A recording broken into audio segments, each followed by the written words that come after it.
To understand why the United States is currently staring down the barrel of what historians are already calling the most significant domestic crisis of the 21st century, you have to look away from the smoke rising over Minneapolis for a second and look at the single frozen frame of video that has ignited the entire country. It is a grainy, shaky image captured by a bystander's smartphone on a frigid Saturday afternoon in South Minneapolis. It shows a man named Alex Pretti, a 37-year-old registered nurse, a Veterans Hospital employee, and a lawful gun owner, pinned to the icy asphalt by federal agents. In his hand, there is no weapon, only a cell phone. But seconds after that frame was captured, shots rang out, and the fragile peace that had been holding the nation together since the start of Donald Trump's second term shattered completely. This isn't just another protest. This isn't just another news cycle. This is the moment where the rubber of absolute federal power met the road of American civil liberties, and the collision has left the Trump administration scrambling, the Republican Party fracturing, and the streets of American cities filled with a level of outrage we haven't seen in generations. Minneapolis is burning again, but to understand the fire this time, we have to understand the spark.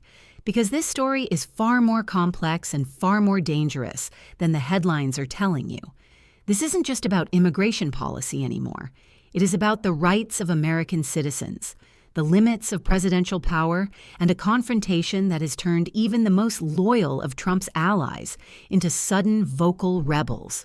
If you are watching this and wondering how a crackdown on undocumented migration turned into a constitutional crisis involving the Second Amendment and dead American citizens, you need to stay with me, because we are going to walk through every second of this nightmare, from the freezing streets of Minnesota to the panic inside the West Wing. To truly grasp the magnitude of what happened this week, we have to rewind slightly to the context of Operation Aurora. When Donald Trump won re-election, his mandate was clear, and his promise was simple: the largest deportation operation in American history. For the first year of his second term, that operation moved forward with aggressive, but largely predictable, efficiency. But as we entered 2026, the strategy shifted. The administration, frustrated by the slow pace of local cooperation in sanctuary jurisdictions, authorized a federal surge. They didn't just send paperwork, they sent tactical units, Border Patrol elite teams, and ICE special response operators into the heart of American cities. Minneapolis was chosen as a focal point, a flashpoint city where the administration wanted to make an example of resistance. The atmosphere in the Twin Cities has been toxic for weeks, a pressure cooker waiting to explode. Just 3 weeks ago, Renee Nicole Good, another Minneapolis resident, was shot and killed by federal agents during a chaotic traffic stop that turned into a raid. That tragedy alone had the city on edge, but the administration dismissed it as collateral damage in a necessary war on crime. They didn't know that Renee Good was just the prelude to a much darker chapter. Then came Saturday. The protests were already underway, citizens gathering to voice their anger over the surge of federal agents who had been patrolling their neighborhoods like occupied territory. Among the crowd was Alex Pretti. It is crucial to understand who this man was because his profile is the key to the political explosion we are seeing now. Pretti was not an anarchist. He was not a rioter. He was an intensive care nurse who spent his days saving lives at the local VA hospital. He was also a card-carrying member of the gun-owning community, a man who believed in his Second Amendment right to carry a weapon for self-defense, which he was legally licensed to do. When the federal agents moved in to disperse the crowd, witnesses say things spiraled out of control in seconds. A federal officer shoved a bystander to the ground, a young woman who appeared to be simply filming the agents. Pretti, acting on instinct, stepped forward. He didn't draw a weapon. He didn't attack. According to every available video angle analyzed by independent experts, he stepped in to verbally intervene, holding his phone up to record the abuse of power. What happened next is the subject of a fierce war between the White House and the truth. The federal agents, seemingly operating under the aggressive rules of engagement authorized by the new Department of Homeland Security directives, swarmed him. In the chaos, someone screamed, "Gun!" And within moments, Alex Pretti was dead on the pavement. The official line from the White House, pushed aggressively by senior advisor Stephen Miller and DHS Secretary Kristi Noem, was immediate and uncompromising. They labeled Pretti a domestic terrorist and a would-be assassin who had threatened federal officers. They claimed he was brandishing a firearm and that the agents acted in self-defense. In the first 24 hours, that narrative held among the president's base. It was a simple story. Brave agents neutralized a violent threat. But then the videos came out, and here is where the story shifts from a tragedy to a political catastrophe for Donald Trump. The footage clearly shows Pretti was holding a phone. While he was legally carrying a concealed firearm, as was his right under Minnesota law, he never touched it. He never reached for it. He was gunned down while exercising his First Amendment right to record police by federal agents who were aggressively policing an American city over the objections of local leadership.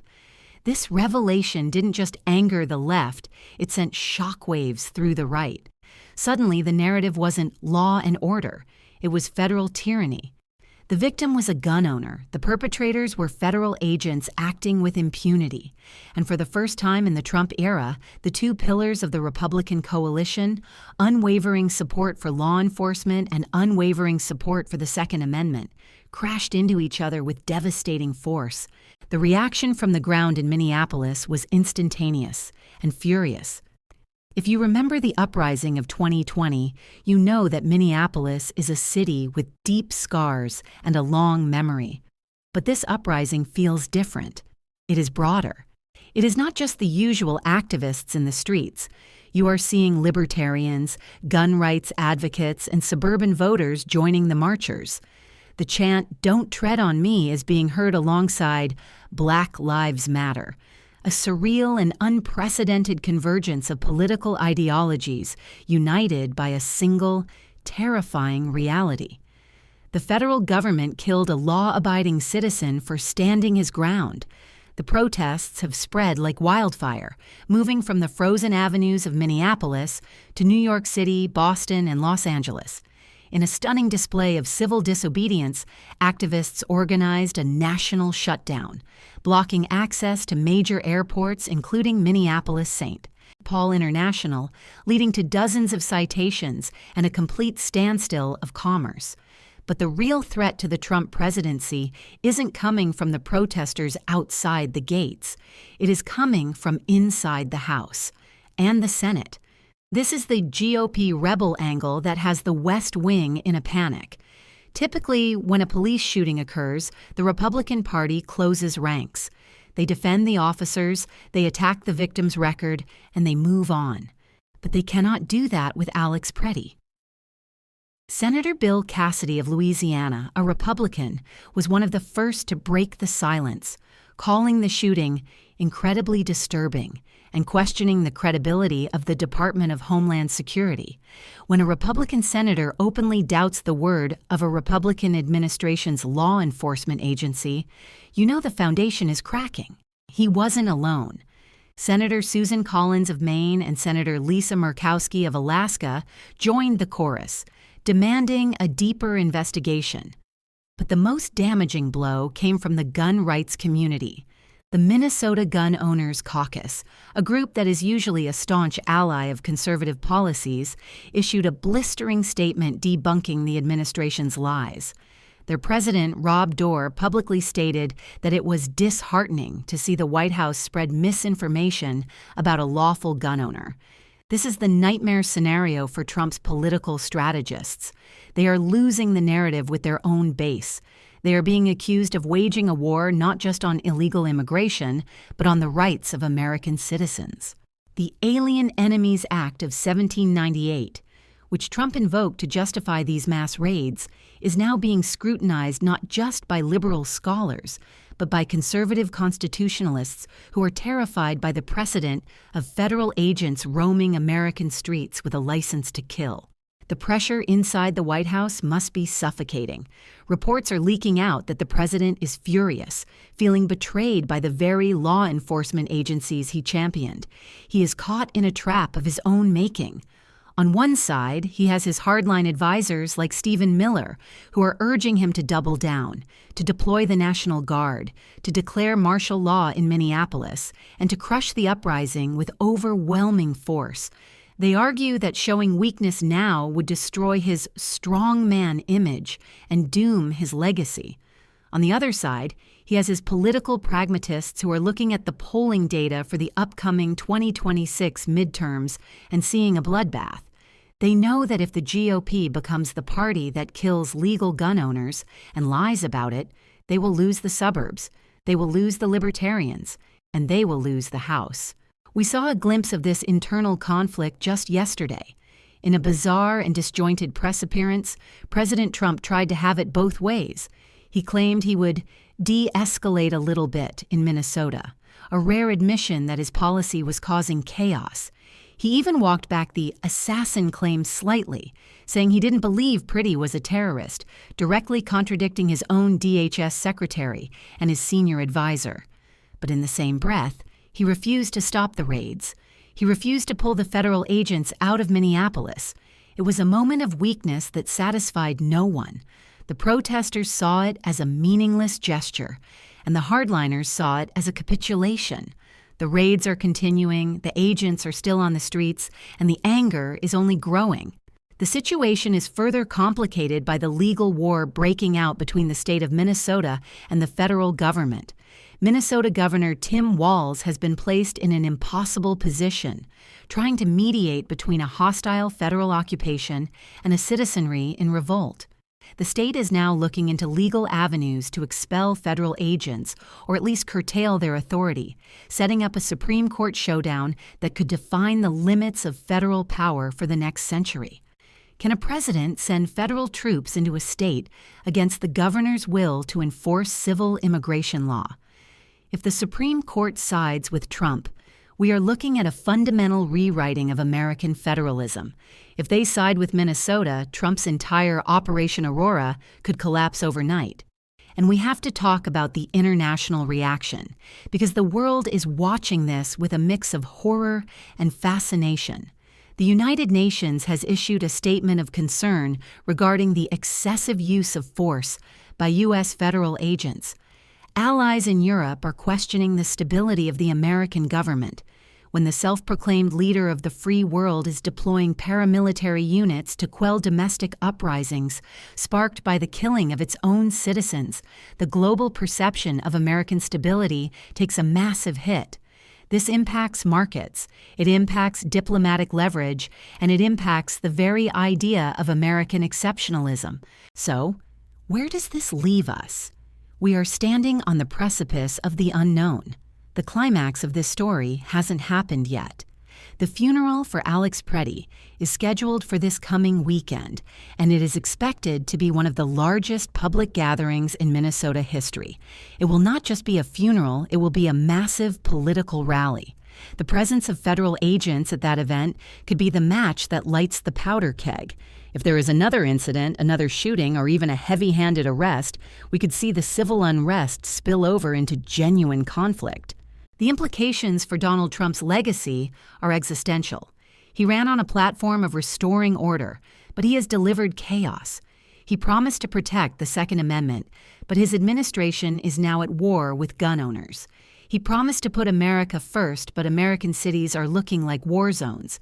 If he cannot bring this situation under control, not by force but by justice, he risks not only losing his political capital, but staining his presidency with a mark that history will never wash away. The GOP Rebels are just the first crack in the dam. If the moderate wing of the party decides that the cost of Trump's chaos is too high, we could see a level of political realignment that we haven't seen since the 1970s. But perhaps the most chilling aspect of this entire saga is the silence of the law itself. For days, we have waited for charges. We have waited for the Department of Justice to announce an independent inquiry. We have waited for the system to work the way we were taught it works in civics class. and yet the silence stretches on.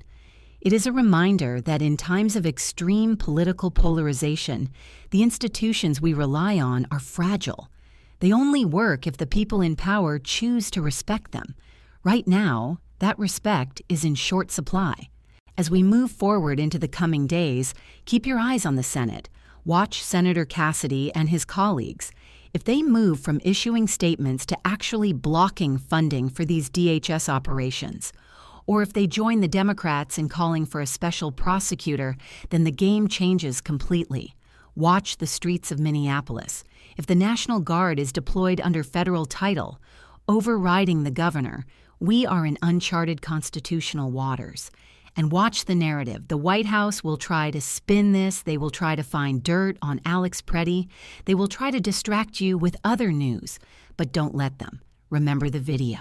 Remember the phone in his hand.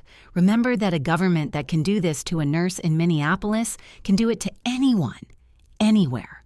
This is a developing story, and the ground is shifting under our feet every single hour. We are witnessing history in real time. And it is a history that is being written in the boldest, most dangerous font imaginable. The unprecedented uprising is not just a headline, it is a reality that is challenging the very identity of the nation. Whether you are a Republican, a Democrat, or neither, this moment demands your attention because the outcome of this crisis will determine what kind of country we are going to live in for the next decade. I want to know what you think. Is this the moment the GOP finally turns on Trump, or will the party fall back in line? Does the federal government have too much power, or is this Operation Aurora necessary despite the tragic costs? There is a conversation happening in the comments right now that is arguably more important than the one happening in Congress, so get down there and make your voice heard. Hit that like button if you think verified facts matter more than political spin. And make sure you are subscribed because we are going to be following this story every step of the way, no matter where it leads. The situation in Minneapolis is far from over, and as we have learned this week, the truth is the only thing that can cut through the smoke. Stay safe, stay informed, and keep your eyes open. This story is just beginning.